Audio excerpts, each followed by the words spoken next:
Why it doesn't want to open? Anyway, I'll just use the PowerPoint. Okay, so in here we're going to discuss this, lots of topics, especially the fundamentals of electric circuit, the Ohm's law, types of circuit, what is power, what is electric heat and energy. Okay, so without further ado, let's start with electric circuit.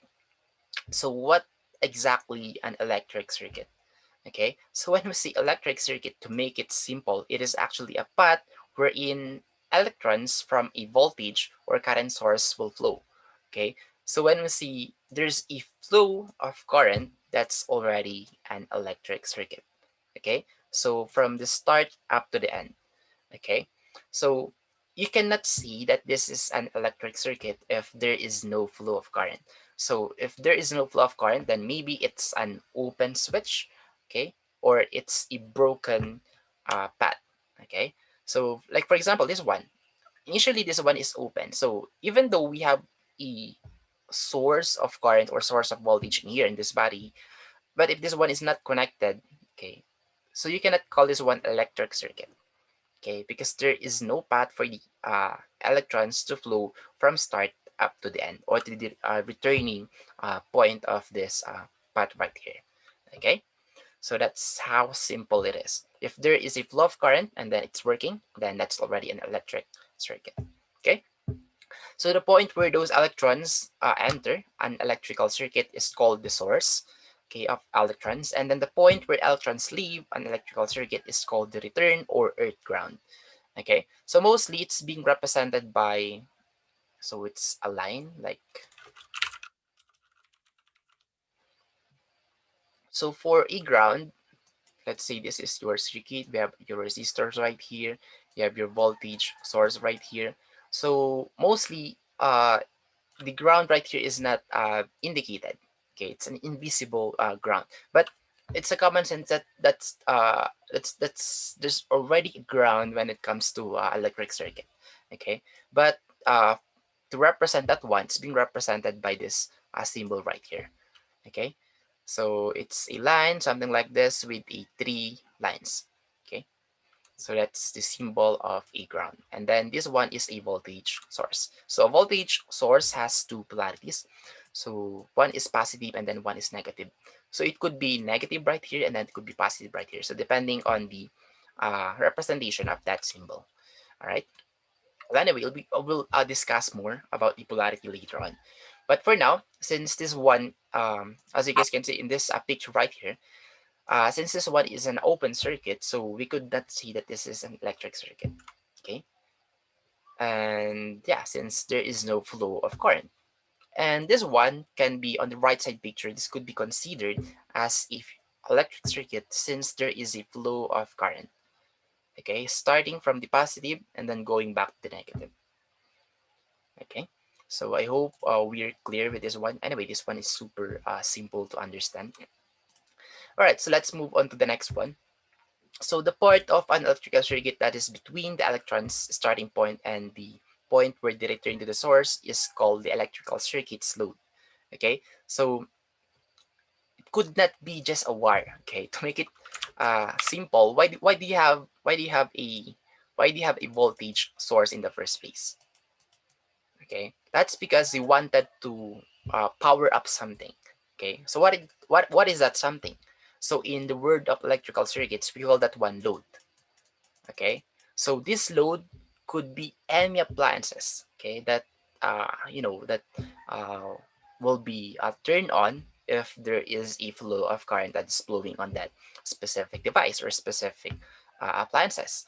Okay, so to make it simple, let's just say that this is a bulb. Pangit naman ng bulb na yan. Bulb. I still don't know how to draw a bulb. Well, anyway, let's just say that this is a bulb, okay? So in order for this bulb to lit up, so there should be a flow of current. So starting from here, and then right here, and then going back to the negative part, or to the ground, okay?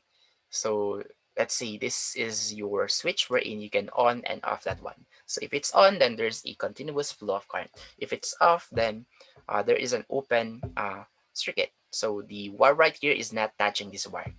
Okay, so yeah, That's it for the load.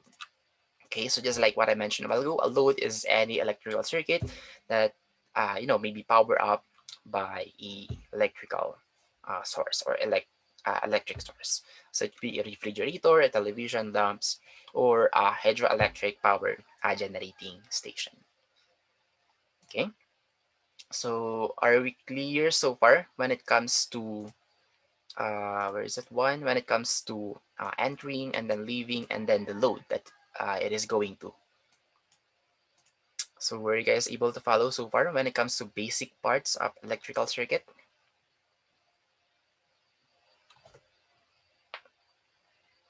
Yes, sir. Hello, hello. Okay, great. So this battery right here is the positive part. Okay, the one that's in above, and then the one that is below is the leaving part, and then right here the light bulb is our load. Okay, and then in here we have two types of current. So as you guys may already know, we call that one AC or DC. So if it's AC, then it's alternating current. So it's very straightforward. It's alternating from positive to negative, and then positive again to negative. All right. But if it's a direct current, so from its name itself, direct current, so there's only one flow of current. So it could be positive only or it could be negative only. All right. So yeah, that's the representation of AC and then DC. So AC or alternating current often powers large appliances and motors and is generated by power stations. And for DC, so DC powers are often battery operated vehicles and other machines and electronics. Okay, so of course we can convert DC to AC or AC to DC.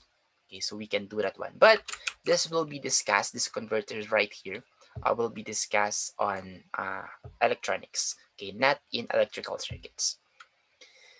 All right, so that's it for the types of current. One more thing. So we will not discuss AC in this subject. So we will only focus on direct current. Though in your laboratory, okay, so I also made some laboratories wherein you need to use AC or alternating current. Okay, so it's just a way of making the DC into AC. Okay, so as simple as that. All right, so let's now talk about the Ohm's law. So probably you guys already heard this one. So Ohm's law is the fundamentals of everything when it comes to the relationship between the current, voltage, and then the resistance. Okay, so without the current, you will not be able to provide a voltage. But you can provide a current, without the resistance. However, our resistance now is a very big has a very big role when it comes to current and then voltage. So that is why it's no part of the Ohm's law. Okay, so this is actually our limiter, or for us to be able to control the flow of current or the voltage that will flow on that specific path. Okay, so we call that one Ohm's law. Okay, so it was discovered by George Simon Ohm. Okay, so as you guys can see, this one came from the person who invented this law. So his last name is Ohm. So that's now his law. So Ohm's law. Okay, so if you will be able to, discover something or able to come up with a new formula, and then you're the one uh, who invented that one, then they could name that using your last name. Like for example, let's say Paran. You could say it's now Paran's law. Okay, something like that. All right. So this is something that you can be proud of. So this one was published in his book at the year 1827. So the name of this book is Galvanic Circuit Investigated Mathematically. All right.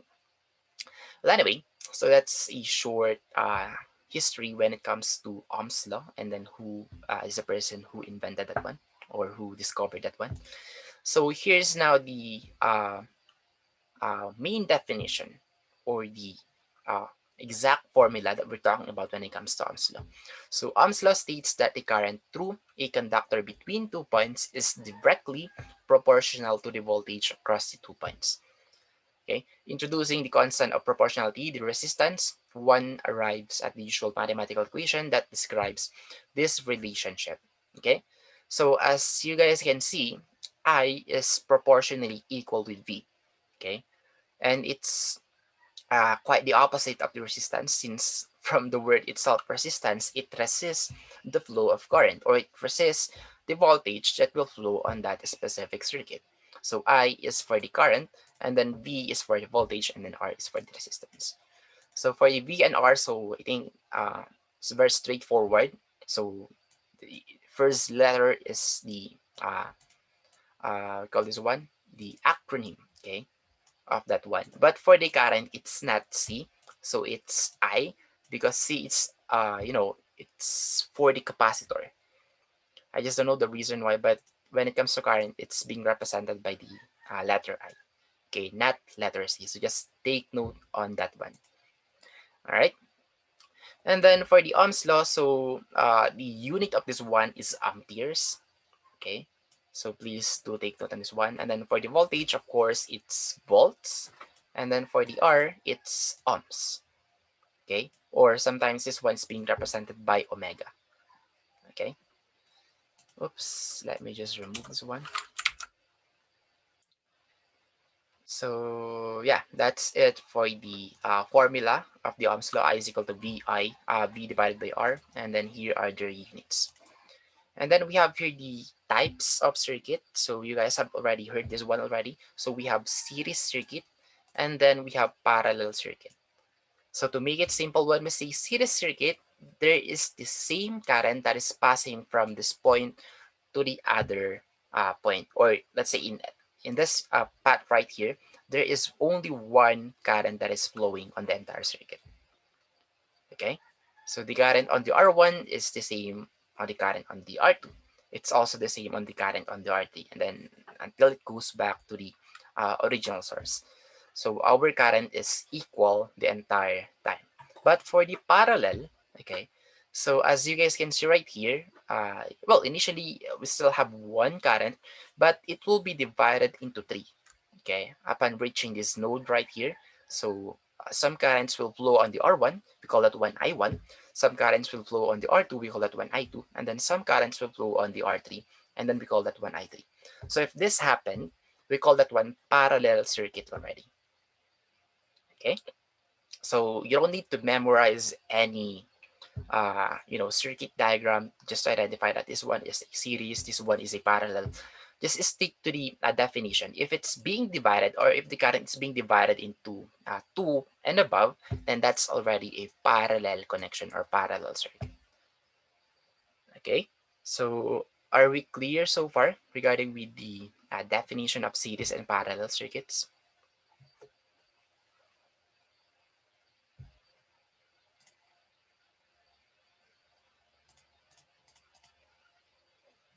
How about the others?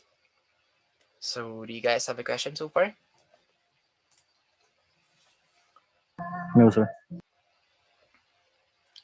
All right, so we will stop here for now since we don't have enough time anymore. Since as you guys may already know, Zoom meeting, and then if it's not premium, it's only limited to 40 minutes. Okay, so we will stop here for now, and then we'll just continue the rest on the part two.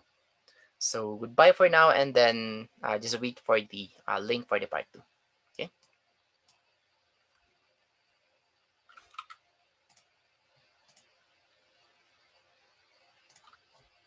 Thank you, sir. thank you too.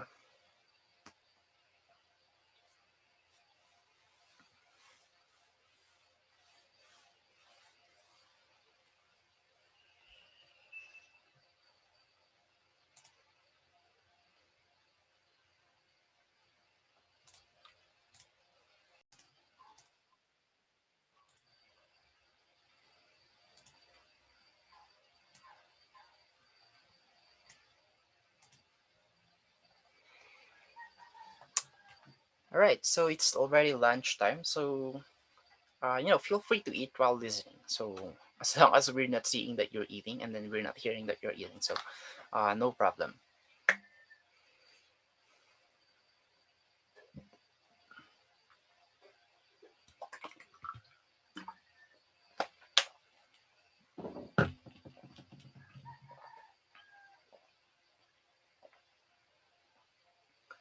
So again, we'll just wait uh, 1 more minute for the others. Maybe uh, there might be others who's going to join us so that they can start, uh, you know, officially.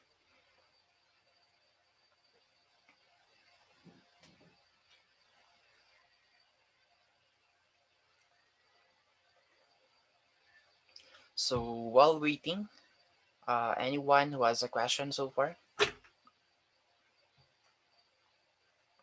questions or clarifications?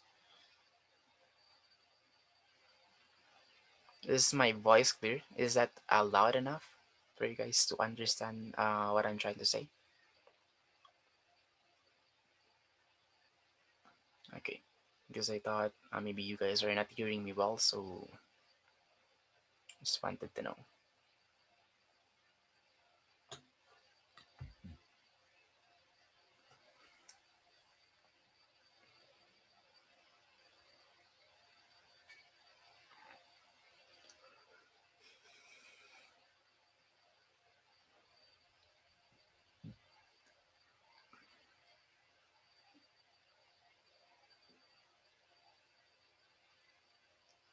All right, so it's already 12:15, so let's continue now our discussion.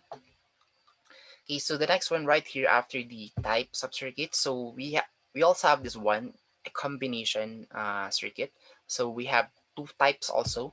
We have the series parallel and then the parallel series. So to make it simple, the first one, okay, the first word right here, the series, whatever is that name right here. So it is the major connection of that entire circuit. So as you guys can see, series parallel, so there's more series connection than a parallel connection. So with that, you'll be able to see that it's a series parallel circuit. Okay, let me just say that series parallel. Okay. But in other words, in other definition, I consider this one as a parallel circuit already. Okay. So as long as I saw a parallel connection, that's already a parallel circuit. So regardless of how many series circuit, I mean how many series path, how many parallel path, as long as there is one parallel connection, that's already considered as a parallel circuit. Okay. And then the other one, okay, is a parallel series. So it's just the opposite, okay, of this one. So again, whichever is the first one, that's the major connection of the entire circuit. So there's more parallel connection than a series connection. But then again, I consider this one as a parallel circuit. Just avoid confusion because you don't need to know if it's series parallel or parallel series. Well, if you're being asked if is this by series or series parallel or parallel series. So if it's being asked, then that's the time that that's the time that you need to analyze the circuit. How many series connection, how many parallel. But if it's not being asked, in I never ask if it's series parallel or parallel series, then no need to analyze if it's something like that. So just consider that one as a parallel circuit right away. Okay. So here's an example. Okay. Here's an example of series parallel. So this is one series connection after determining is one, and then another series connection after determining is one, and then another series connection going back right here after. So there's more analysis. No more analysis when it comes to this R5 since it is not parallel to any resistor. So as you guys can see, we have three series connection and then two parallel series connection. So this one is an example of series parallel connection or series parallel circuit. Okay, but for the other one, so if you're going to count as one, there is a total of three parallel connection. Okay, so in here we have one, two, and then three, and then we have a series connection right here. Oops, maybe this one should be connected.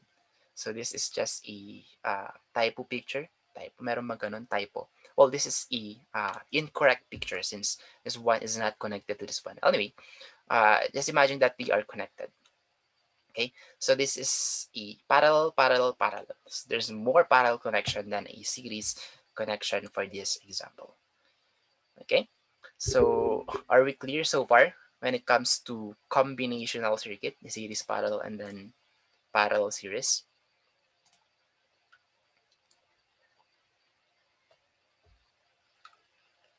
Okay, so that's good. How about the others? So only Mr. Donato were able to understand this one? Or are you guys eating now?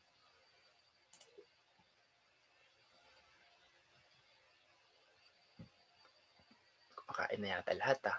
So I hope that you guys are still listening. Okay. Okay, so that's it for the combinational circuit. So here are now the rules for the series and then parallel, but of course we'll start with series rules connection first. So for the current, here's the rules. So components in a series circuit share the same current. So it's common sense since it's a series connection. So there's only one flow of current. So there's only one value for that one. So I total is equal to I1 equal to I2 and so on and so forth. Okay.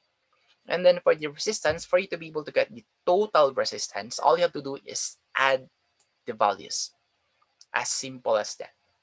Okay. So if we have, let's say, three resistance, then just add those three, R1 plus R2 plus R3. Okay, but be sure that it's really in a series connection, because if they not, then you cannot add them. You have to use a different formula. Okay, which I will discuss right now, which is a parallel rules connection. So in here, the one that is equal is the voltage value.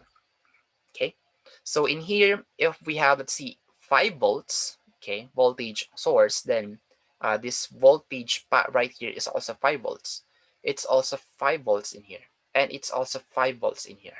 Okay, that's how voltage work when it comes to electrical circuit. So that is the reason why E total, or this E, is actually equal to V, because you might get confused that, what is this E? Is it electric?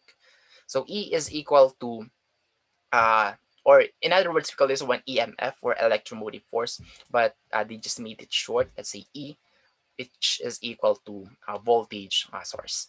Okay, so E total is V total also equal to V total, which is also equal to E1 or V1 or E2 or V2, and so on and so forth. Okay. So for now, just memorize this one if you cannot get the logic behind it and why it's equal. Okay, so that's it for the voltage, and then for the resistance, if you wanted to get the R total, okay, so you cannot just add them right away. So if it's, let's say, three resistance, see R1, R2, and R4. Okay, say the other resistance doesn't exist, just R1, R3, and R4, then you have to use this one. Okay, so 1 divided by 1 over R1 plus 1 over R2 plus 1 over R3, and so on and so forth. Okay, as long as they are in a parallel connection. But if there is only two, let's say this one right here, they are in parallel connection, R1 and R2, so you can use this formula instead, just to make it short. R1 times R2 divided by R1 plus R2. Okay, so this is only applicable if there are two resistors, but if there were uh, three and above, then you have to use this formula right here. Okay, so you don't need to simplify this one, just put this one right away to your calculator, and then you'll be able to solve the R total. All right, so that's it for the resistance when it comes to parallel rules connection. The last one when it comes to current. So in here you have to add, of course. So, to make it simple, let's have a short representation of our current. So, of course, this is our voltage source. So, there's a current that is flowing in here. So, initially, we call that one I total, okay, since there's only one flow of current as of now. But at this point, so this current now will be divided into three paths. Okay, so some will go here, some will also go here, and then some will go here. So basically, we don't know how many currents will flow in here and then how many currents will flow in here. The same with this path right here. So we call this one I1, I2, and then I3. So we now have a total of three flow of current. Okay, that's being divided into three. Okay, but of course, not exactly being divided. So some are higher, some are lower, etc., etc. So depending on the load that's it's being passed through. So at this point, of course, they will meet at one node, okay, right here. So at this point, it will go back to, let's say, I1 plus I2 plus I3. Then we call this one now again the I total, okay? So I total initially divided into 3, and then we'll go back to this, at some point it will go back to this node right here, and then it's now the same as before, I total, and then I total before it will return to our voltage source, okay?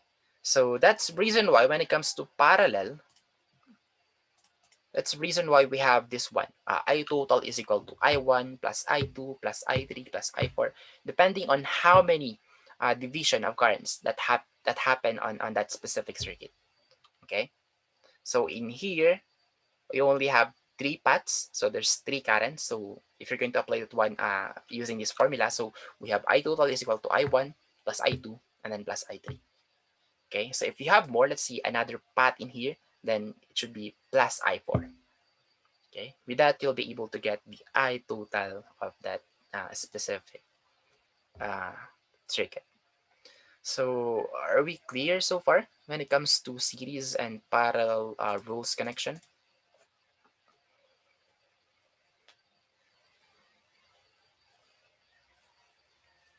Hello, hello, hello. Are you guys still around? Or wala na kayo sa harapan ng computer nyo? So, isa na lang sumasagot. So, I hope that, the others are still listening. So that, just in case that you wasn't able to understand specific a certain point on my explanation, then feel free to ask me right away. Okay. All right. So let's now move on to the examples, the basic examples. So example number one. So a 30 ohm resistor is connected in series with a resistor R whose ohmic value is unknown. If the current is 2 amp when the circuit EMF is 115 volts, calculate the resistance of the unknown. So I have already prepared the circuit diagram of this one. So we have here the EMF or the voltage source, okay, which is 115 volts. Okay, and then we have here the first resistance, which is 30 ohms. And then this one is connected in series with a resistor R who's unknown. So let's just say that it's R2, wherein we don't know the value of that R2. Okay, so if the current is 2 amp, okay, we have a current that is flowing right here.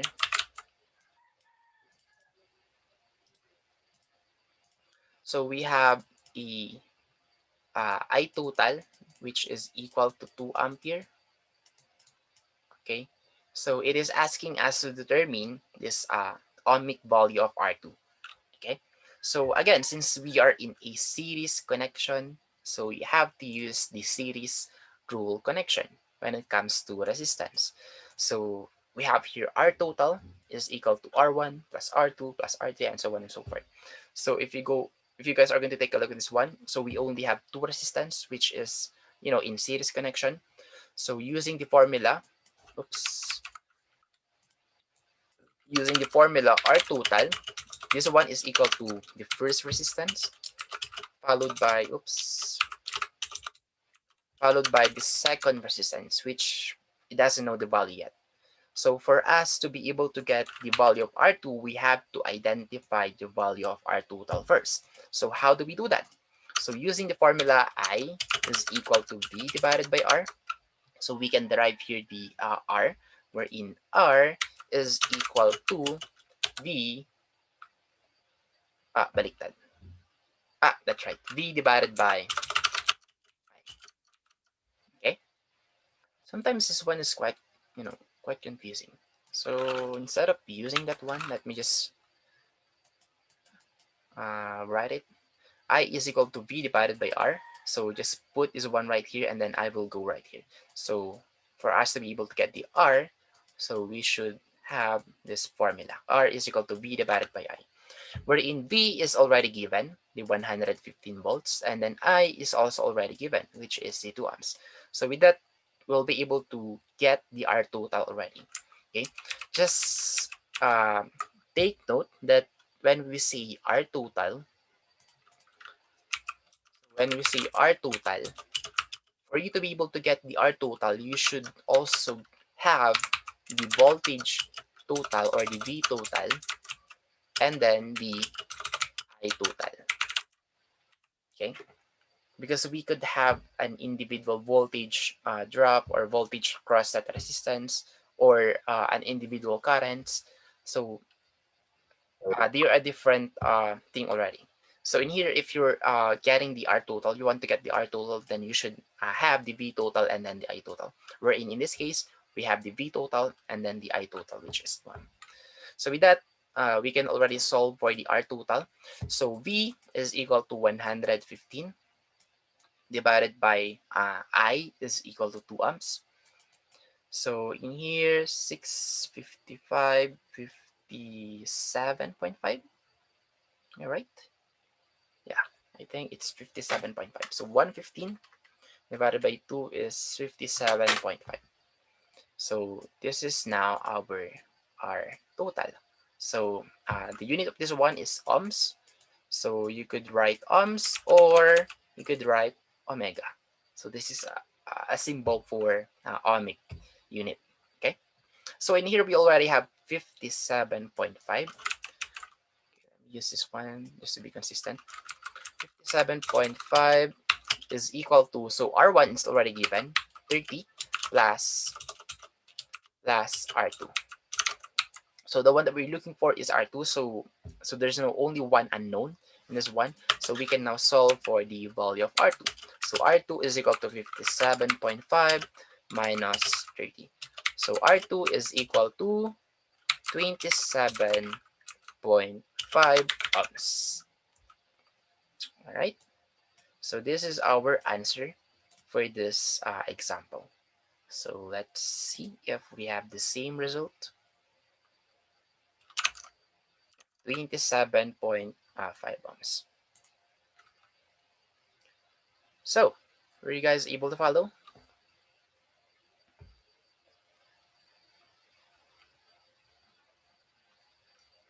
Hmm?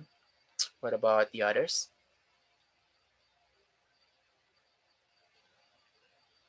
Okay, great. So if ever that you have a question, so again, just ask me right away, okay? You don't need to raise your hand anymore.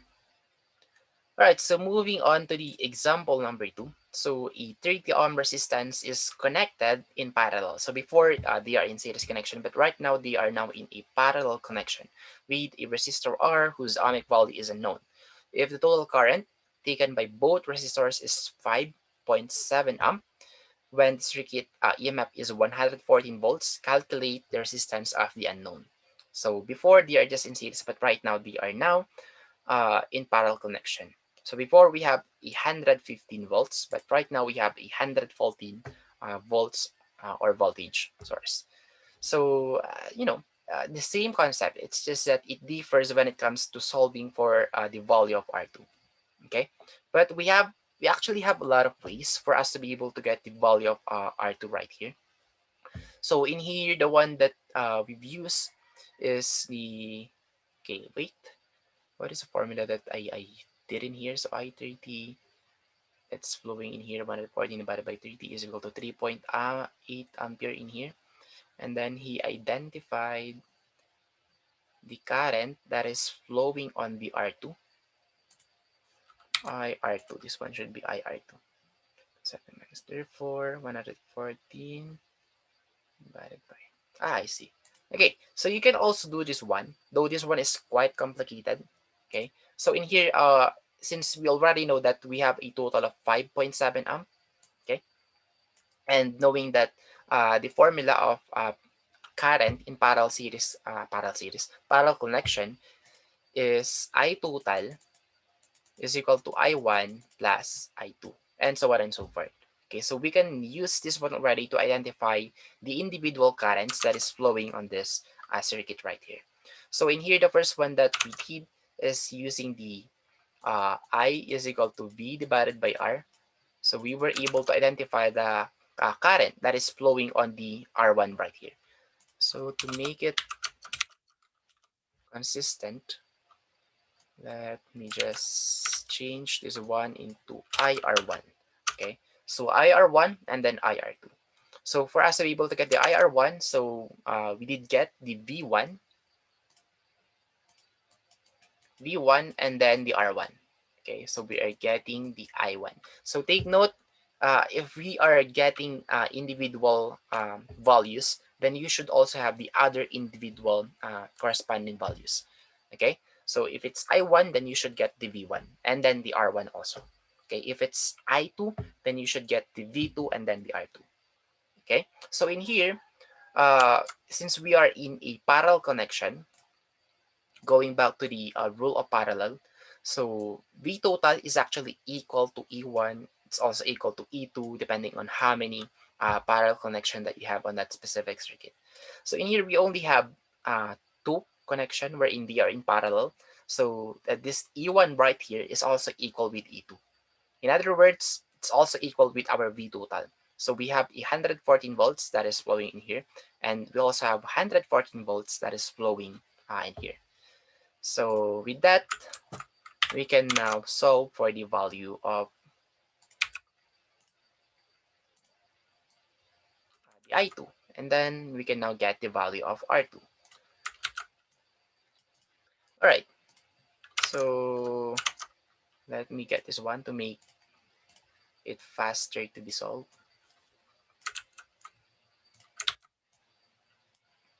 Okay, so going back to the formula of I total is equal to I1 plus I2.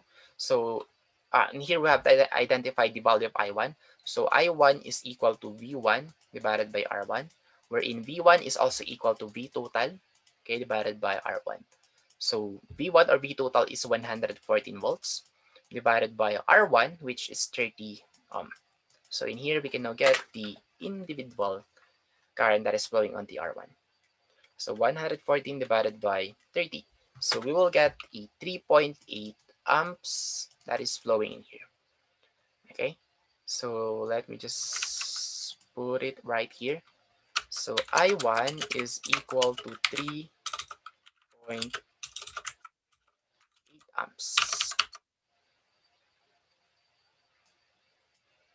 right there. Okay, all right, and then it says here, where is that one? It says here that the total current taken by both resistors is 5.7 amp. Okay, so I total right here, I total is equal to 5.7 amp. So initially we have a current that is flowing right here, which is 5.7 amp, wherein I1 now plus I2, so as they meet on this node, will go back to the same value, which is I total, which is 5.7 amp. Okay, so using this formula, we can already identify the current that is flowing on the R2. So using this formula, so I total is equal to I1 plus I2. So I total is 5.7 is equal to I1, which is 3.8 plus I2. So in here, we just transpose this one on the other side, and then you'll be able to identify the value of I2. So 5.7 minus 3.8. So we will get a value of 5.7 minus 3.8, 1.9 amps. Okay. Now, if you already have the individual current that is flowing on the R2, then you can now identify the R2. So R2 is equal to V2 divided by I. So where this one came from? This one came from the original equation that we have on the Ohm's law. I is equal to VR. So just put this one on the left side, and then put the I on the right side equation, so that you'll arrive with this uh, formula. Okay, R2 is equal to V2 divided by I2. So with this one, V2 is again the same with the V total. Okay, and then I2 is still I2. So let me just move this one right here. Maybe you guys cannot see this one anymore. Okay, let's have the R2 right here. So V total is 114 volts, and then I2 is equal to 1.9 amps. So whatever is the result, that is now the value of our R2. So 114 divided by 1.9. So I highly recommend that you should always have your calculator beside you. Okay, since this is a mathematics subject, so this is your best friend. Okay, this will save your ass in everything. Okay, in all of the problem that you will encounter on this subject. So the answer is 60.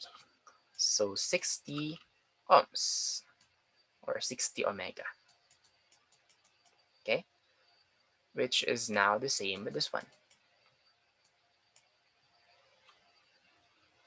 All right. So were you guys able to get this one?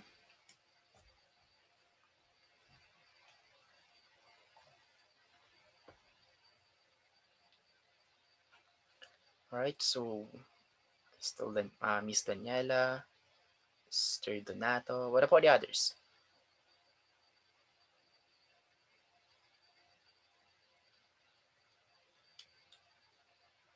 All right. So I hope you guys are, getting this one also. But anyway, so let's now move on to the example number three. So example number three, the following information is given in connection with the series parallel circuit, which is this one.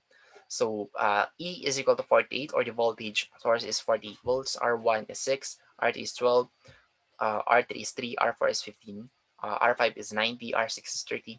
And then here are the questions. So calculate the total equivalent resistance of the entire circuit.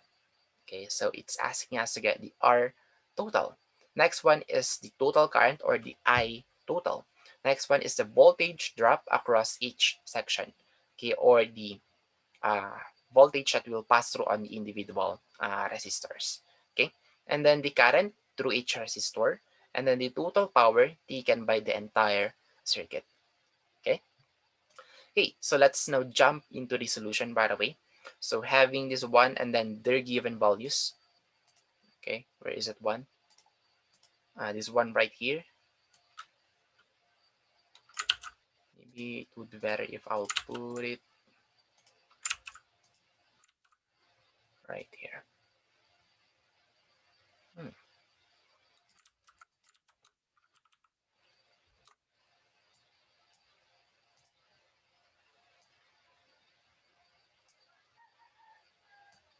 yeah. So just for our basis. Okay, so just for us to be able to get the R total, so we can have this, equation right here, wherein R1 times R2 divided by R1 plus R2. So the first one right here can be solved using this formula. Okay, since there's only two resistance wherein they are in uh, parallel connection with each other. So R1 times R2 divided by R1 plus R2. So if you're wondering where this one came from, so this one came from the parallel rules connection. This one right here. Okay. So if you only have two resistance, then you can use this one. But if there's three or more, then you have to use this formula instead. So going back to our solution, and then followed by the series connection of R3. So plus R3. All right. And then for the next one, as you guys can see, we have a parallel connection again. However, there's now three resistance. So with that, we now have to use this kind of formula. So again, where this one came from? This one came from the parallel rule connection. Okay. Where is that one? This one right here. Okay. So going back to our formula, okay, or to our solution. So after that, after you're done in building up the formula or the equation on how to get the R total, then you can now substitute the corresponding value of that specific variable. So R1 is equal to 6, just base it right here. And then R2 is 12, R3 is 3, R4 is 15, R5 is 90, and then R6 is 30. And then just solve this one using your calculator, and then you will get 16 ohms in total. Okay, and then for the I total, so since we're talking about total value, then you should also have the V total divided by the R total. Okay, so V total is 48 volts, and then I total is 16 ohms. Okay, so if you have an incorrect answer to the equivalent resistance, then your I total is already incorrect. So just be careful when it comes to solving this one, the I total, R total, or the V total. All right. Okay, so are we clear so far when it comes to letter A and letter B?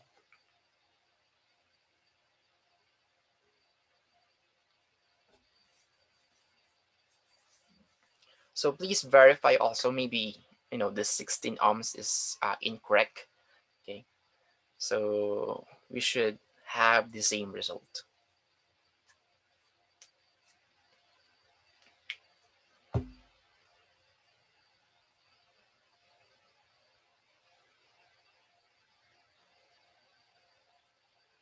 All right, so I hope you guys were able to follow up to this point. So if you need more time to analyze, so just let me know.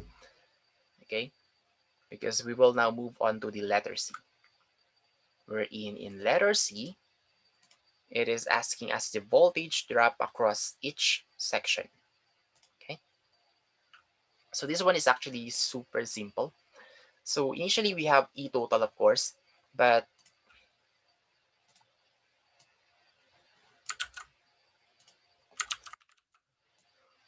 okay.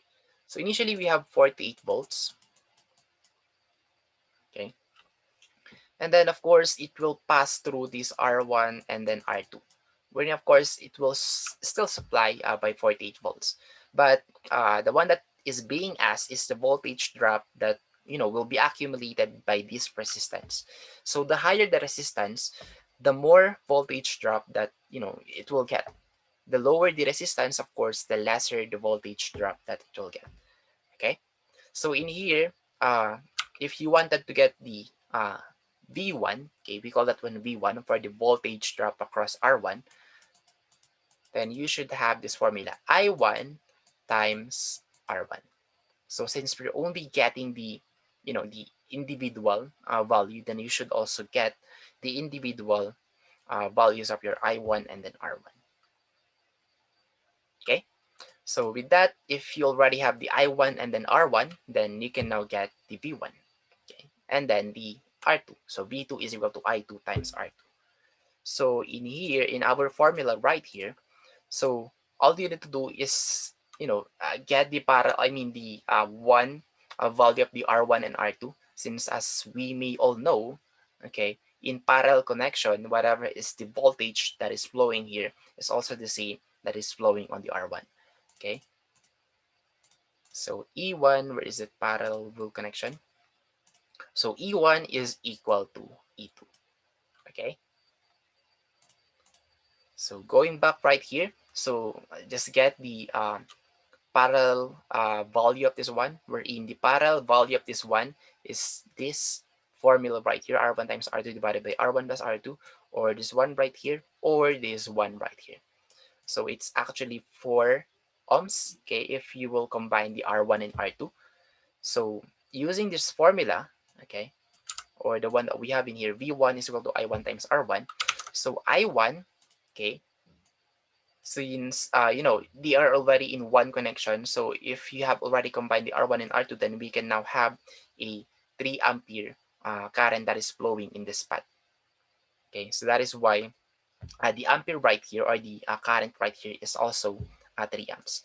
But if you want to get the individual currents, then you should also get the individual values of that R1 and R2, and V1 and V2, which is of course longer. Okay, so that is why I have already combined this one, since it's under one rule only, the parallel connection, because whatever is the value of your R1 is also equal to your R2. Okay, so with that being said, so our ampere right here is 3 amps, and then the resistance is 4 ohms.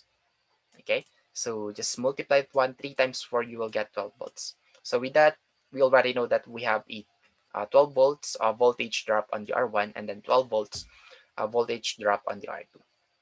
Okay, so the same logic with the other. So ER3 and then the ER4, R5, and then R6. So we have here a voltage drop of 9 volts and then a voltage drop of 27 volts. And then one more thing for you to be able to check if your answer is correct or no. So, if you add everything, E1 plus E2 up to E6, okay, you should get the same value of your V total. Okay. So 12 plus 9 plus 27 will give us a result of 48 volts. So with that, we'll be able to identify that our answers are correct. Okay. So since we don't have enough time,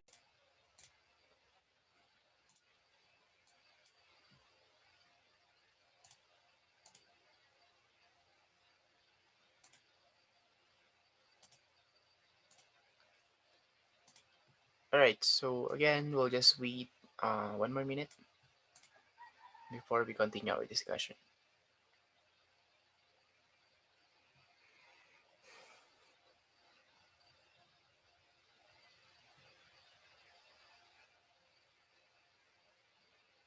So while waiting, anyone who has a question so far or clarification?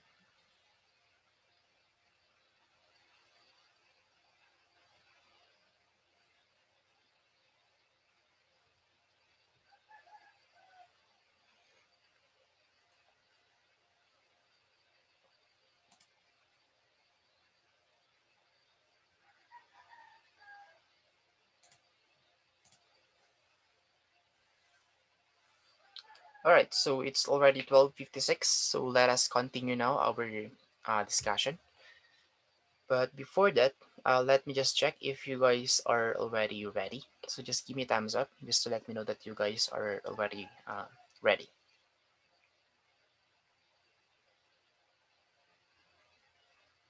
Okay, 1, 2, 3, 4, 5, 6, 7, 7, 8, 8 out of 13. All right, so anyway, the other will just catch up to us. Okay, so that's it for the voltage drop, okay, across this R1 and R2. So R1 and R2 is 12 volts, R3 is 9 volts, and then for the R4, R5, and R6, it's 27 volts. Okay, so again, if you're wondering on why they are equal with each other, just go back to the rule wherein E total or the E1 is equal to E2 or equal to E3 also at the same time.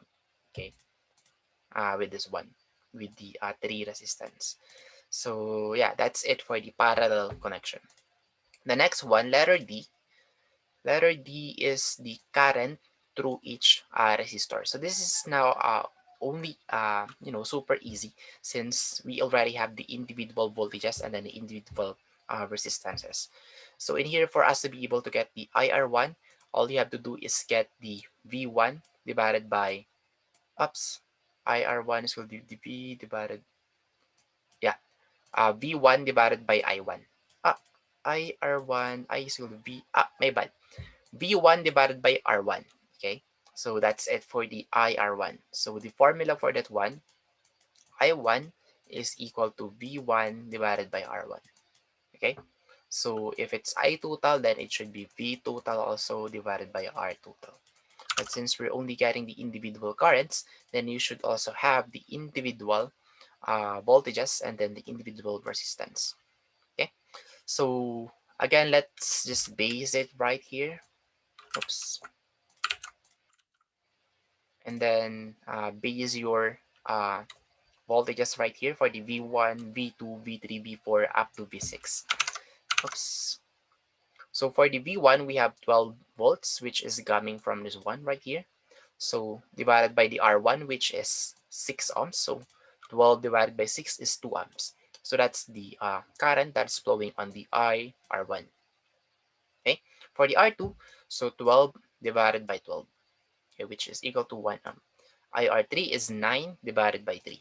Okay, so all you need to do is get the individual voltages that is coming from your answer right here. So again, if you have an incorrect answer when it comes to individual voltages for the let's say ER2, ER3, ER4, then you will also arrive on a incorrect answer for the individual currents. So make sure that everything that you are solving is correct, because it will affect your entire solution. Thus, you will get an entire incorrect answer at the same time. Okay, so just get the V1. So for the IR4, IR5, IR6, so they are the same for the R4, R5, and 6, which is 27 volts, and then divided by their individual resistance, which is R4 is 15, R5 is 90, and then R6 is 30. And then just do the math, and then you will get those individual currents. Okay. And then for the power, so for now, we haven't discussed the power yet, but the formula for the power is equal to this one. P is equal to E times I, or P is equal to V times I, since E is equal to V. So they are just the same. Okay. Or if voltage is not available, then you can use current also. However, it should be I squared times R. Okay. So in here, let's say yeah. So instead of voltage, then you have to use now the R, but you have to square the I. So later on, we're going to have a derivation on why we have I squared times R. The same with this one. Let's say you don't have the current is not available, then you can use E squared divided by R. So later on, we're going to have a derivation also on why we have this one, why we have this formula right here, and so on and so forth. So, any of those formula, you can use any of those, you will arrive at the same result, which is 144 watts. Okay. So you can verify this one using your calculator. So you can use this one if they are available, and then you can use this one if they are also available. Okay. So that's it for the example number 3. So are we clear so far?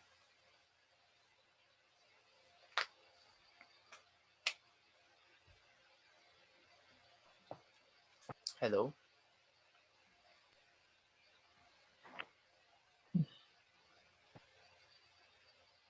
What about the others? All right. So one, two, three, four. So at least there are now more respondents than before, because before there's only one.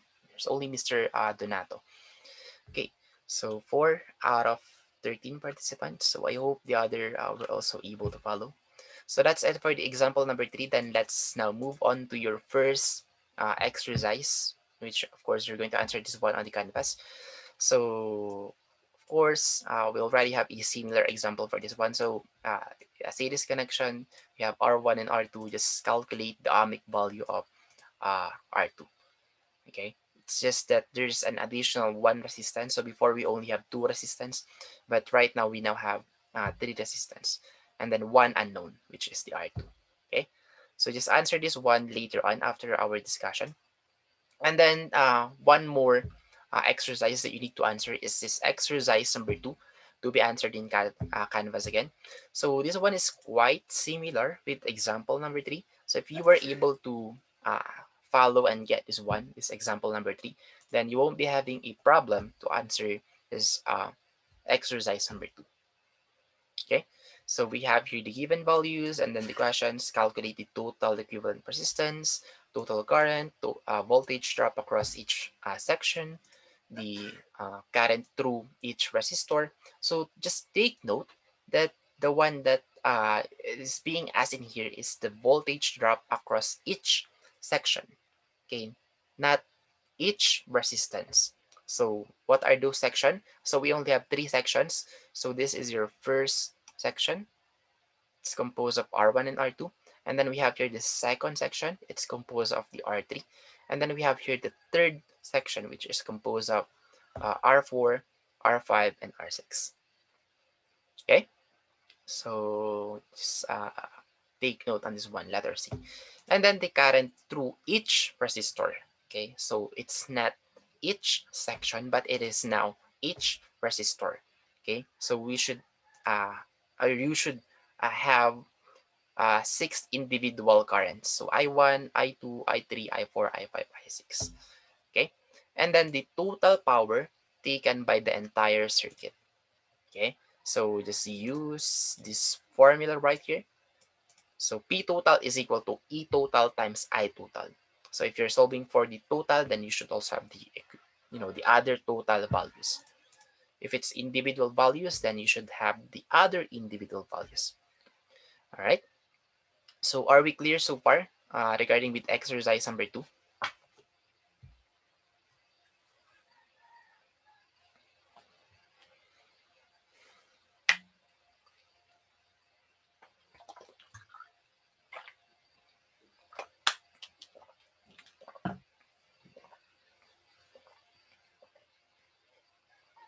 What about the others? There's only one who was able to follow.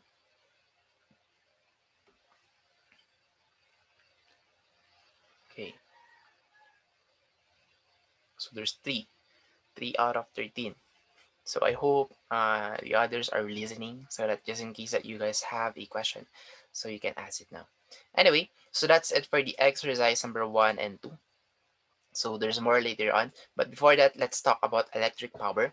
So electric power or power is the rate at which work is done. Okay. And in the mechanical system is generally expressed in horsepower, okay, or HP. So it is equivalent to the rate of 33,000 foot-pounds of work per minute. So later on, we'll have the computation on why it's 33,000. Okay, so in here, here's a representation of horsepower. So that is the power of this horse, which is just, let's just say that one. So it's equal to 33,000 foot-pounds per minute. Okay, so this was discovered by James Watt, at the year 1782, because they found it necessary to specify how much power his new steam engines would develop in terms of the horse push a crank as they walk in a 24 feet diameter circle. So he experimented this one using a horse, let's say an average horse, not so young, not so old. So that horse is pulling a where is it one, pulling a crank, okay, for in 24 feet diameter circle. So with that experiment he found out that 1 horsepower is equal to 33,000 foot-pounds per minute.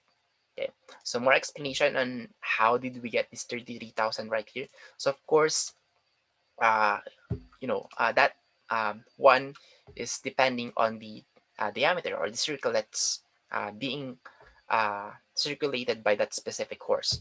So since the average horse was assumed to exert a force of about 175 pounds, so this is the one that he had used. Okay, so he let that horse to push, I mean, pull, okay, 175 pounds and made 2.5 complete revolutions per minute. So it followed that 1 HP was equivalent to 175 times 24 times 5 times 2.5. Okay, so with this computation right here, he arrived at 33,000 foot-pounds. So in one uh, revolution or 2.5 complete revolution per minute, okay, which is now equal to 1 HP. So that's equal to 33,000 foot-pounds per minute.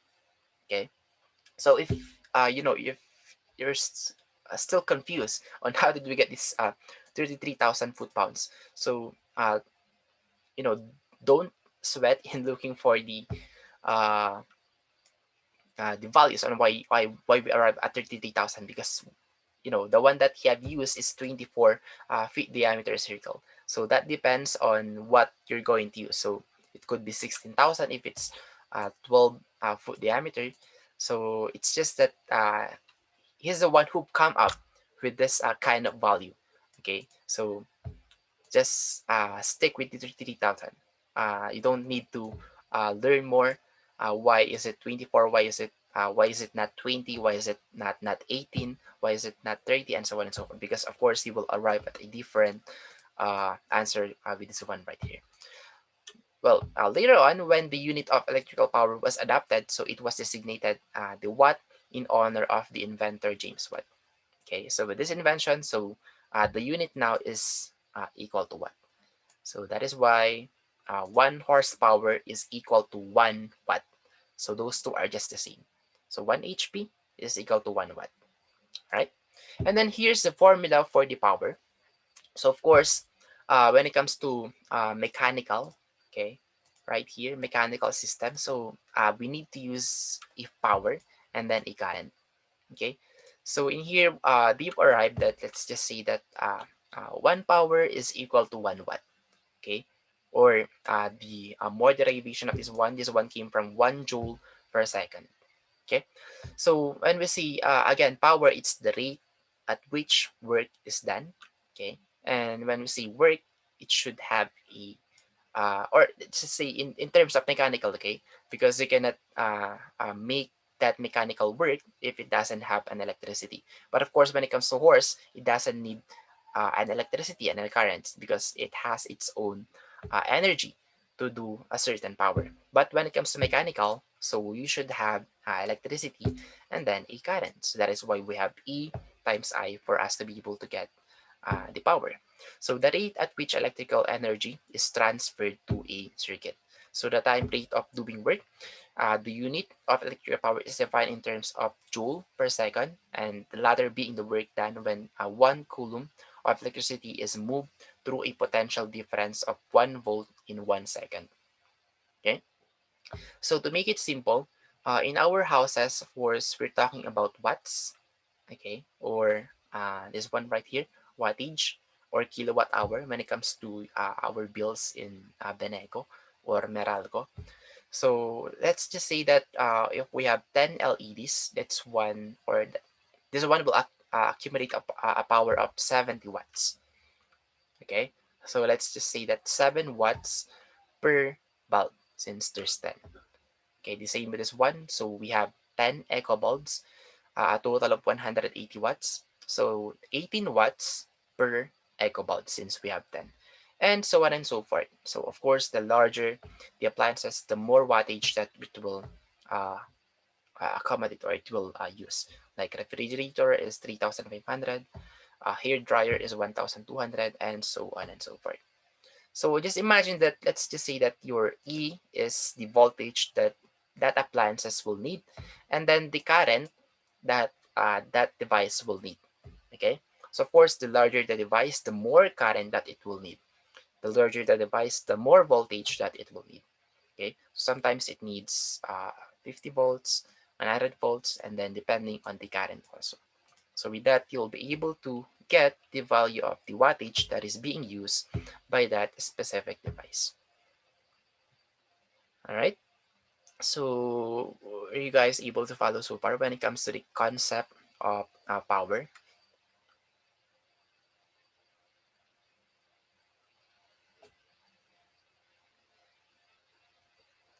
Hello, hello, hello.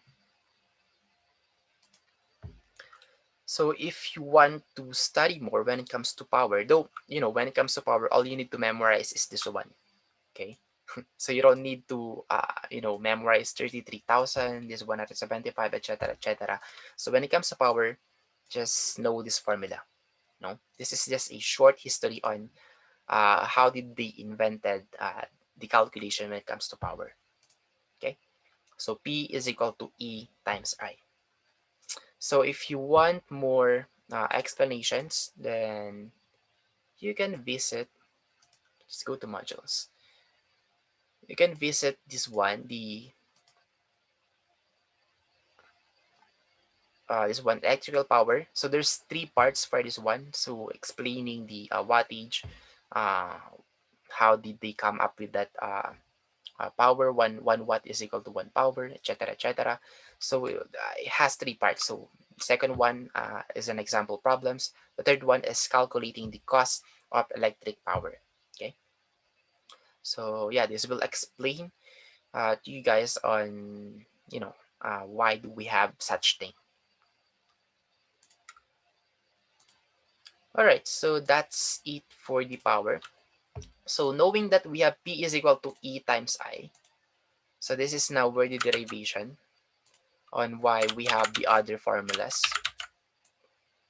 Okay, so as we all know, E is equal to uh, V is equal to I times R. Okay, so this E right here is the same with V. So V is equal to I times R. Okay, so where this one came from? So this one came from I is equal to V divided by R. Okay, so you can also get the value of R, wherein R is equal to V divided by I. Okay, so with that being said, so you can actually replace this letter E right here, okay, by I times R. So you will arrive with this kind of formula. So IR times I. So if you're going to simplify this one a little bit more, so this one will become I squared times R. So that's how we've come up with this I squared times R right here. Oops. I squared times R. Okay. So are we clear so far? Are you guys able to get that one? So just let me know if you guys cannot follow. So we can go back to that part again and then explain more, maybe give more example, give more definition maybe. Okay. All right, so that's it for the I squared times R. But what about E squared divided by R? So the same concept. So in here, if we don't have, let's say, I, okay, so you can replace this I right here using this formula. I is equal to V divided by R, okay, wherein V is the same with E, so I'll just put here E for consistency, divided by R, okay. So if we're going to simplify this one a little bit more, so this one will become E squared divided by R.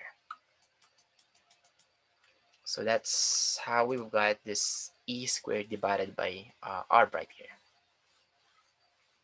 Okay, so are we clear so far?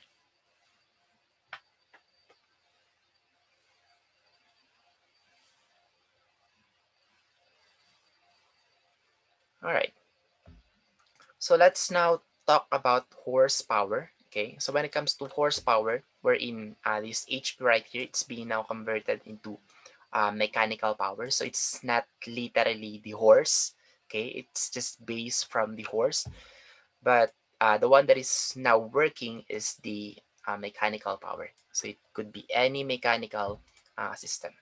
Okay, so in here, we were able to find out that 1 HP is equal to 746 watts. Okay, wherein sometimes we say that 1 HP is 3/4 of kilowatt. So from the word kilo, okay, so it's being multiplied to 1,000, and then as you guys may all know, it's 746, so they just approximately said that it's 3/4 of kilowatts. Okay, so that is why 1 HP is equal to 3/4 kilowatt. But in some cases, you're saying that 1,000 watts is like the same with 1 horsepower, but that's not actually true. It's just this the way for us to make the computation easier. But the exact one, okay, is 746. So sometimes they also use 750 because it's 3/4 okay, of kilowatts. But if you want to get the exact computation when it comes to wattage, it should be 746. Okay. So let's have an example for you guys to get the application of this one. So a building load consists of 30 100 watt. So this building has a 30 100 watt bulbs. So this is just a uh, let's see, a similar picture, okay, just to give you guys an idea. So 30 100 watts, and then 50 75 watts, and then 40 60 watts incandescent lamps. So we have three different lamps, okay, wherein one is consuming 100 watt, another one is consuming 75 watts, another one is consuming 60 watts. Okay, so all connected in parallel to a 116 voltage source. So knowing that they are connected in parallel, so we only have one voltage value when it comes to individual uh, lamps. So the question here is calculate the total power. So for us to be able to get the total power, we should get the total power that's being accumulated by this 30 100 watt. So that's super easy. All you need to do is multiply this 1 by 30. So this, this bulb 100 watt, just multiply to 30, you will get 3000 watts. Okay, that's the entire 100 watt. And then for the 75 watts, it has 50 individual lumps. So just multiply that one to 75. 50 times 75, you will get 3750. Okay. Then the same with 60 watt. Okay. So multiply that one by 40. You will get 2400 watts. Then once you're done with that, then all you need to do is add those wattage. Okay. So 3000 plus 3750 plus 2400, and you will get a total of 9150 watts.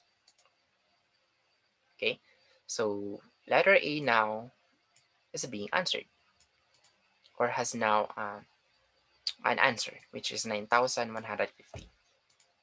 So for the letter B, the total current, okay, so for you to be able to get the I total, you should have, yeah, you can use this formula, okay? So I is now equal to P divided by I. Uh, yeah, that's correct. P divided by E, not I, because I is the one that we are solving. So P is 9150, which is the total power. And then 116 is the uh, total voltage. Okay. So you will get 78.9 amps. And then for the current through each lamp, so all you need to do is get the individual uh, wattage, okay, of this one, since it's being asked the individual current through each lamp. So in here, just get the total power of that one. Let's say that P100, 3000 divided by 30, since you're getting the individual 100. Okay, so you will get actually 100 watts in here. Okay, and then you will get uh, 75 watts in here, since that's the individual value. This one just made the solution longer. Anyway, 2400 divided by 40, you will get 60. Okay, so just divided by 116, since that is the voltages that is flowing on that uh, bulb or lamp. So with that, you will get 0.863, 0.646, and then 0.518. So uh, those are the currents that is flowing on each of those resistor. So are we clear so far? So I'll give you guys 1 minute to analyze this one, 1 or 2 minutes. And if you have a question, just let me know.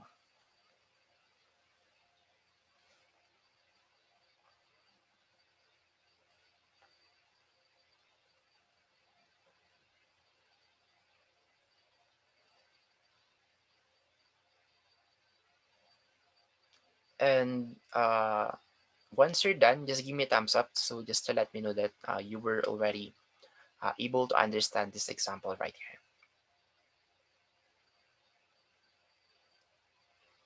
Okay. So again, maybe you guys are wondering why we only have one individual voltage right here, because they are again connected in parallel. So whatever is your E total, it's the same with E1, E2, E3, E4, and so on and so forth.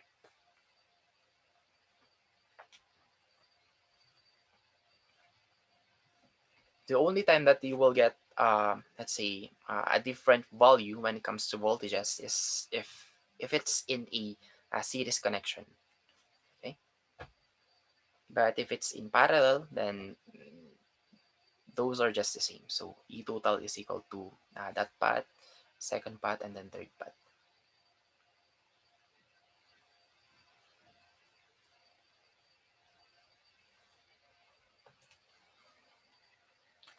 Right, so we now only have 5 minutes left. So I think we still need one more meeting. So we'll be having a part four for this one just to finish the module one and two.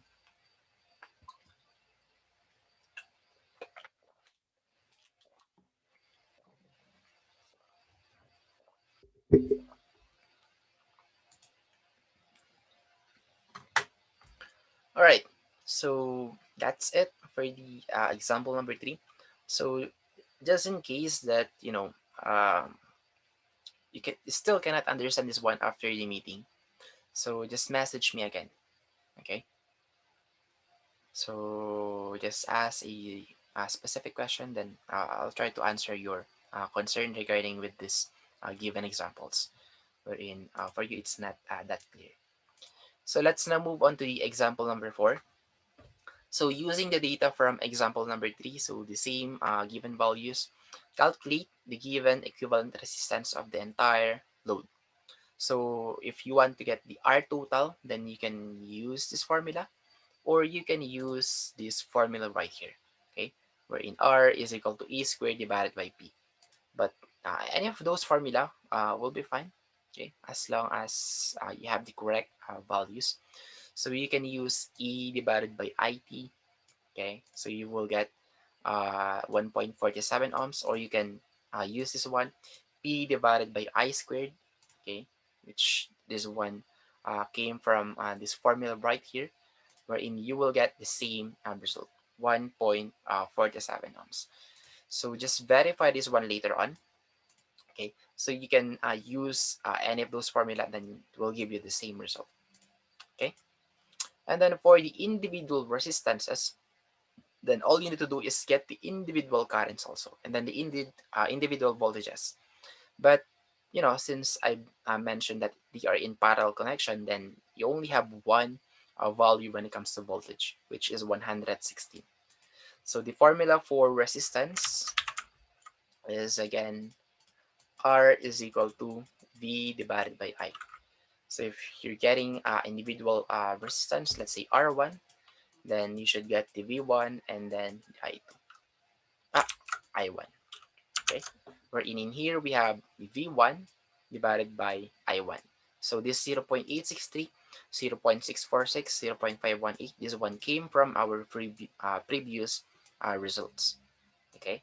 So again, if you have an incorrect answer when it comes to this those individual currents, then you will also get an incorrect answer for those individual resistances. So just be careful when it comes to solving, when especially the individual uh, values for the resistance or currents. The same with the voltages. Okay, so just use your calculator, and then you will get those individual resistances. All right. So again, I'll give you guys a minute to analyze this one, example number four, and then just give me a thumbs up once you're done and you are able to understand this one already.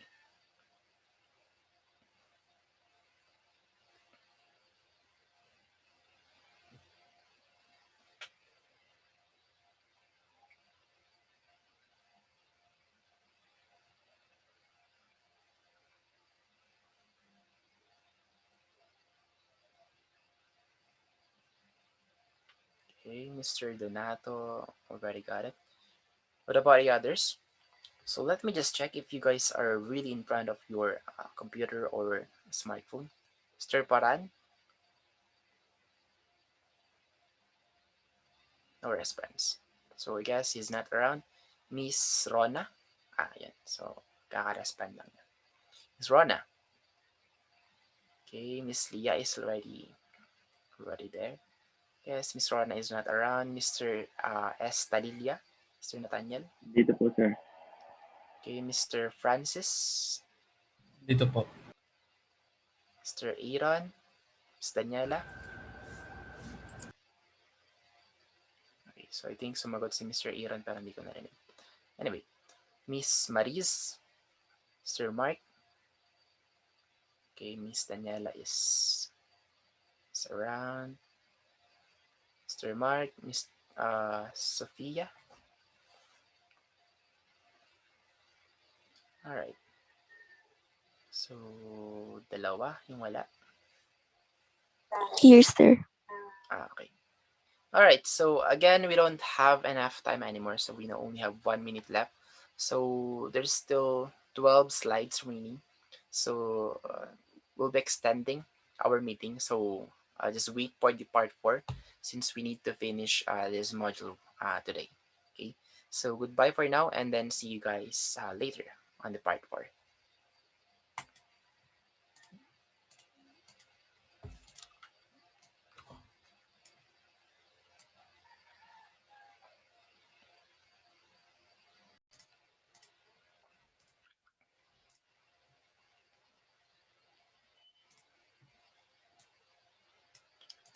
Alright, so let us finish now the module 1 and 2. So just give me a thumbs up again, just to let me know that you guys are already ready.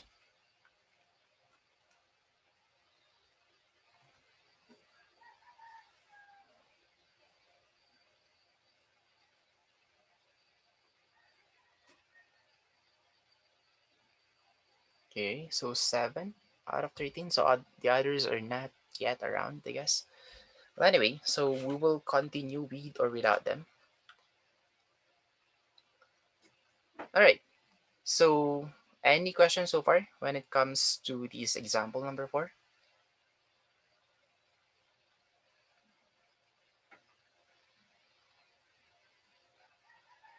Okay, so none, I guess. So if you have a question, so feel free to ask me anytime, okay? All right, so moving on to the example number 5. So an electric motor drives a mechanical load taking 18.8 amp from a 230 volt source. So the question here is to calculate the power input to the motor. Second here is the horsepower output if it operates at an efficiency of 86.4%. Well, as we may already know, the formula for the power is P is equal to E times I. So just use this formula and then you will already get the power input on that specific motor. So P in or input is equal to 230, which is the 230 voltage source.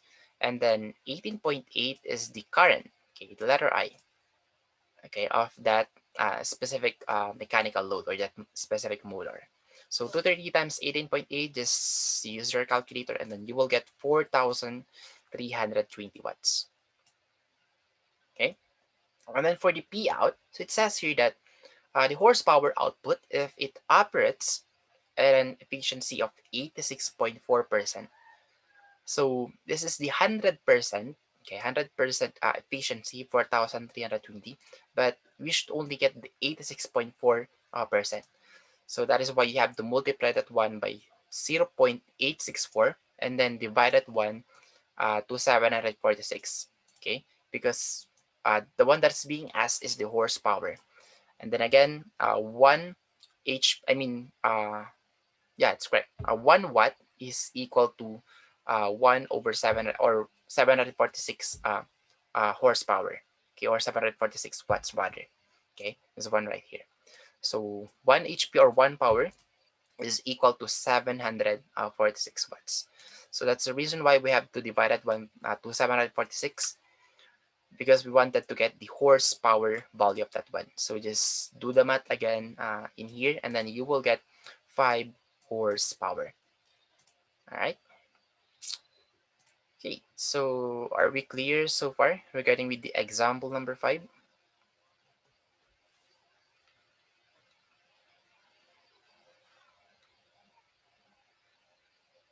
All right, so in here, if it doesn't ask you to get the 86.4 efficiency, then just remove this one, okay? Just divide that one by 746, then you can already get the horsepower equivalent of that power, all right?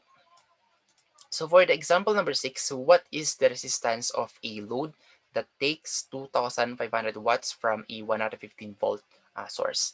So in here, you can use this formula. Where is it one? Here. So this one came from P is equal to E squared divided by R.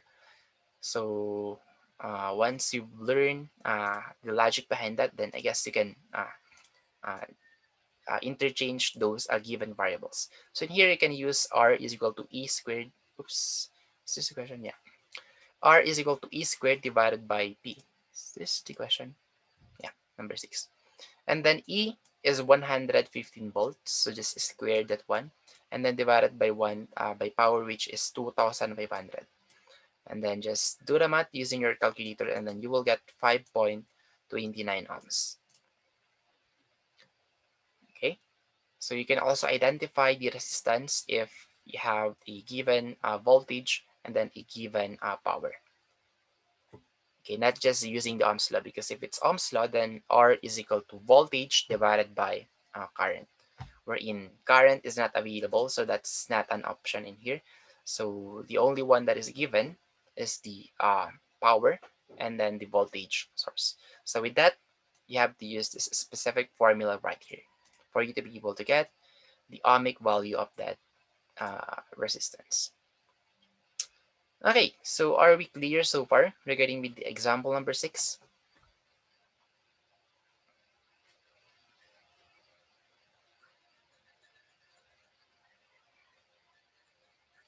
Okay, great. So I hope the others were also able to follow. Anyway, let's now talk about electric energy. So we're now done with the power. However, power is still connected with the electric energy, okay? Because there's still a voltage and then there's still a current, okay? So in here, since power is a time rate of doing work, sometimes it's stated as a rate of expenditure of energy. Okay, so if there is a power, so there is an energy that's being used on that specific work. So it should be clear that electric energy is the product of power. Okay, so if you have a power, you're creating also an energy, wherein you can use that energy to, to do something. So in our case, we need food, we need water. So those are our main source of, let's say, voltages, and then let's say the current is the flow of blood. So with that being said, we can now provide in an energy to our body. Okay, because if you're not going to eat, and then of course you will become thin, and then you will lose a lot of power in your body, and then you will die. Okay, so assuming constant electrical quantities during a period t or the second. Okay, so in here we have a watt, or 1 watt is equal to 1 power, just like what I mentioned a while ago. But since, for us to be able to get a specific value of energy, you have to multiply that one by time. Okay, so the longer the time, the more energy that's being provided. Okay, the larger the power, of course, the more energy that's being provided in there. Okay, so that is why in here, just by substituting the value of P, which is equal to EI, you can have this formula right here, EI times T. Or you can have this formula right here, I squared times R times T. Or you can also have this formula right here, E squared divided by R times T. So in other words, you just have to multiply uh, time in all of your formulas before. Okay, so initially we just started with 1 watt is equal to 1 power. Okay, wherein just multiply P, then you will get electric energy. Okay, so moving on, we now have here the kilowatt hour. So again, we have 1 watt is equal to 1 power. Okay, or just W is equal to power. Okay, and then of course you wanted to have a time wherein, let's say, the unit for time in here, it could be second, could be hour, but let's just use hour. Okay, since that's the one that's being used when it comes to calculating a kilowatt hour, when it comes to our electric bill. So the one that we're rating is kilowatt hour, not kilowatt per second or not kilowatt per minute. It's kilowatt hour. Okay. And then in here, since we're talking about kilo, so as you guys may already know, 1,000 is equal to 1 kilo. Okay. So this one is the same with 1,000 is equal to 1 kilo ohms. All right. And this one is 1,000 is equal to 1 kilo watt. So if you want to get the kilowatt hour, just divide this one by 1000. So why divide? That's because we read this one kilowatt per hour. So that is the reason why it should be divided by 1000. Okay, not multiply by 1000 because this one is being read by kilowatt per hour. So just divide it 1 by 1000 and then you are now getting the value of kilowatt hour or kilowatt per hour. All right. So were you guys able to follow so far? And how did we come up with this kind of formula?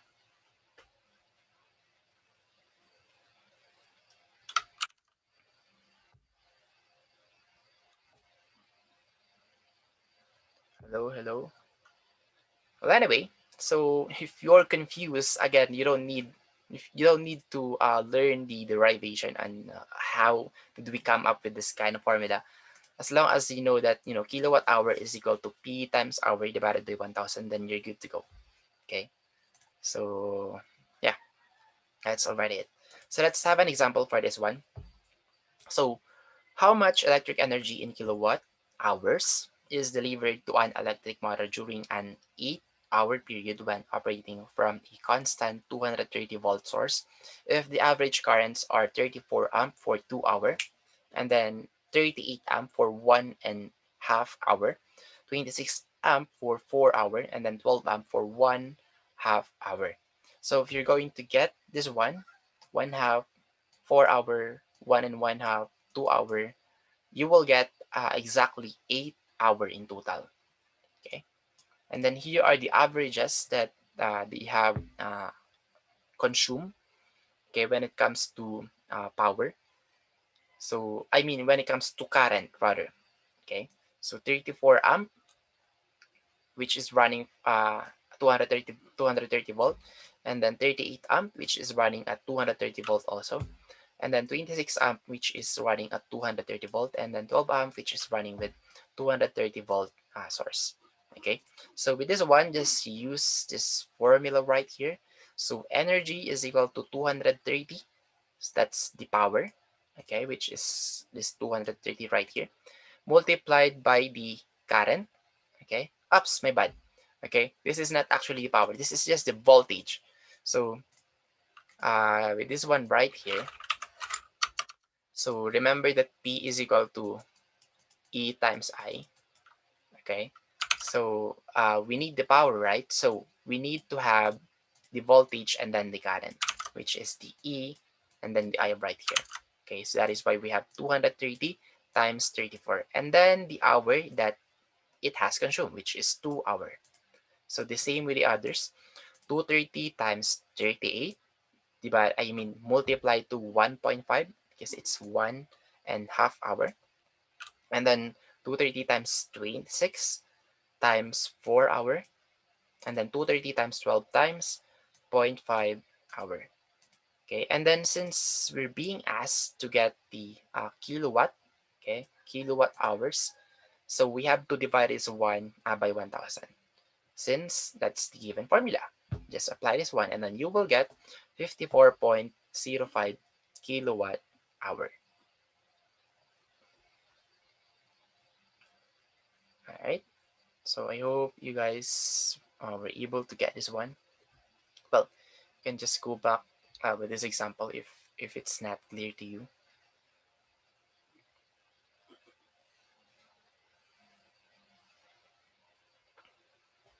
So did you guys get this one so far?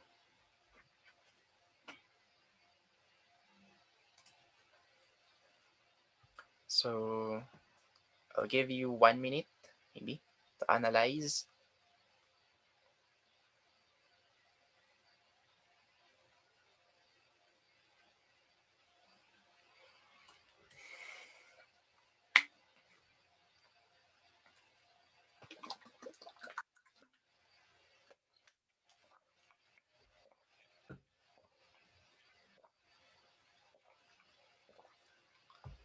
All right, so there were at least three who were able to get this one, and then the others, so I'm not sure.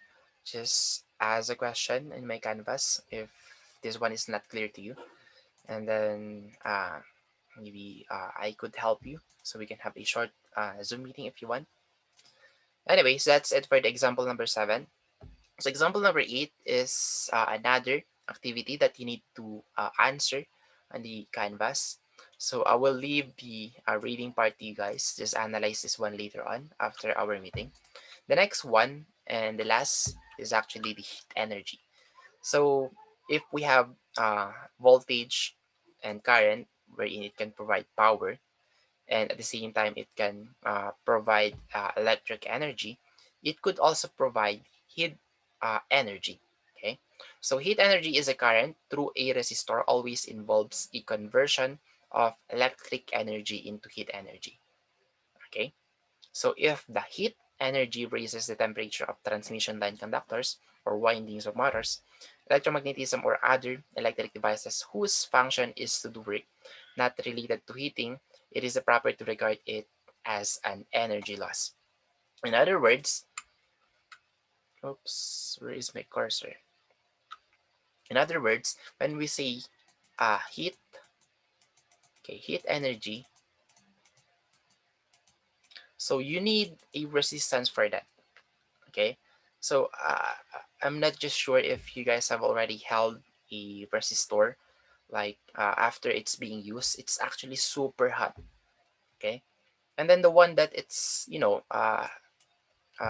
being limited. Let's see, supposedly I is equal to voltage, right? So as our current will go up, our voltage will go up also. But since we have a resistance wherein it's a limiter, wherein supposedly they are 1 is to 1, but let's say we have a voltage of 220. Okay, and then you should also have the same value, but since we have resistance, then it will be divided by this R right here. So you'll come up with a lower value. Okay, so while this one is being used, okay, this one is actually generating a heat. Okay, so that's the purpose of that resistance. So those voltage or current is being transformed, okay, or being converted into heat. So since of course it's being converted into heat and that it's not being used in our electric circuit, so we consider this heat right here as a power loss. Okay, because instead of having a 1 is to 1 value, but if you want to have a 220 volts, sometimes you need a higher current or a higher voltage. Like for example, maybe you need 1000, okay, just to get the value of 200 because it will be divided into R. Okay, so I hope you guys are getting the idea. So in here, with that being said, so let's go back in here. So function is to do work not related to heating. So it is proper to regard it as an energy loss. However, where is that one? However, on the other hand, if the heat energy is made useful, like for example, it's a water heater, a toaster, a percolators, flat irons, electric furnaces, uh, anything that provides heat that is being useful, then that is not considered as a heat loss anymore. Okay, because they are being used. That's their purpose. Okay, so the latter is generally referred to as a power loss if during the period of operation the power is constant. So in here, it's just being considered as a power loss. Like for example, the time that you're not using that heat power anymore. Like for example, using a flat iron. So not all the time you're using that flat irons. There are times that you're not constant, you're not consistent. So you will put it on one side and then it's still running. Then that's again a power loss. But if you're using that heat, then that's not considered as a power loss. Okay. Well, anyway, that's it for the heat energy. And then here's the computation on how to get the heat energy. So this one came from the power, which is I squared times R. P is equal to I squared times R. All right. But when it comes to solving a power loss, so we are actually getting a wattage. Okay. So depending on the value of your R, so the higher the value of your ohmic value, okay, the higher the wattage loss. Okay, that's the one that we're saying power loss. Okay, so that's in a transmission line having a resistance of 0.03 ohm. So this is already a small value when it comes to resistance, and carrying a 150 ohms. So the power loss will be, just use this formula. So I squared times R, or 150 squared times 0.03. So the power loss is 675 watts. Only if that heat is not being useful. But if it's useful, then this 675 is not a power loss. Okay, so I hope you guys are getting the idea. And then at the same time, of course, the higher the resistance, the higher the power loss. Just imagine if this is 3. So 3 times 150 squared. So 3 amps. I mean 3 ohms. 3 times 150 squared. So there's a power loss of 22,500 watts. Okay. So that's the power loss that you will get if you're not using that power hit that's being provided by that specific, uh, let's say, device. Anyway, so here's another formula when it comes to getting how many gram calories that you need before you can raise a temperature of, let's say, in Celsius or in Fahrenheit. So in here, when electric energy is applied to useful heating, such as water heater, it is desirable to know how many gram calories or British thermal units, or BTU, okay, of heat energy are represented by 1 unit of electrical energy. So precisely performed experiments have shown that 1 watt sec of electric energy, or 1 joule, is equivalent to 0.24 gram calories. So again, you don't need to know how did we come up with the 0.24. So they're the one who started with this one. Well, if you want to know the derivation on how did they experimented, how did they precisely perform just to get this value of 0.24 gram per calories, then feel free to do so. However, all you need to do is just to memorize the 0.24. This is just a multiplier. Okay, so 0.24 is equal to 1 calorie. Okay, so applying this conversion unit to our equation, you will get this one. So before, we only have power times time. So in order for you to get the heat, so you have to multiply that one on or to 0.24. So heat is equal to 0.24 power times time, or heat is equal to 0.24 voltage times current times time, or 0.94 times I squared times resistance times time, or 0.94 times E squared divided by R times time, and then calories. Okay, so the unit for the heat is calories after it's being multiplied to these given formulas. So just take note that 1 gram calorie is, you will get, say, Celsius. Okay, 1 gram of water is 1 degree Celsius.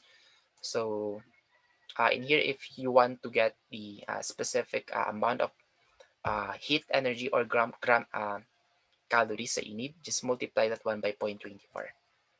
Okay, so BTU is just a term for Fahrenheit. They are just the same, you know. It's just that when we say BTU, we're talking about pounds, not grams. Okay, but basically the concept is the same. So 1 pound of water is 1 degree Fahrenheit. So either of those two, if you need a value of, I mean, a unit of Celsius, then you can use gram. But if you need the unit of Fahrenheit, then you need pounds for that. So just convert this one to pounds or convert this one to grams, depending on the question, okay, on what is being asked. Well, anyway, so yeah, that's it for the heat energy. So I didn't include a example here anymore, since all you need to do after getting the power, or to be short, this one is electric energy. Okay, P times time. Just multiply that one by 0.24, and then you can now get the heat energy. All right, and then that's it for this module 1 and 2. Okay, so before you guys go, may I remind you guys that you have four given activities. So exercise 1 and 2, example number 8, and then the quiz for this one, which is just a series and parallel circuit connection. And then the case study number 1. All right. So yeah, that's it for the week 1. So next meeting, we'll now discuss the week number 2. So we'll talk about Kirchhoff's law and then the Maxwell loop current method. So any questions so far regarding with our discussion or regarding with our module?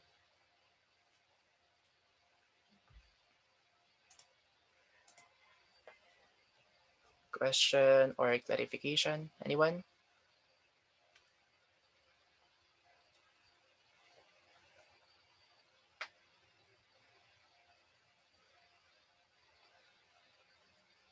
Hello? You guys still around?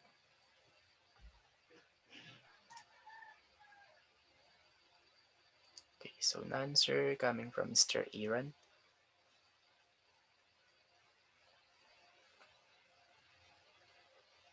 Alright, so if you guys don't have a question anymore, then we'll just meet later on the laboratory, if ever that you have a laboratory subject.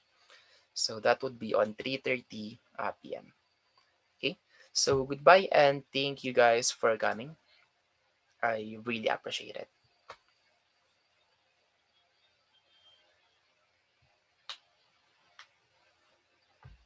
Goodbye.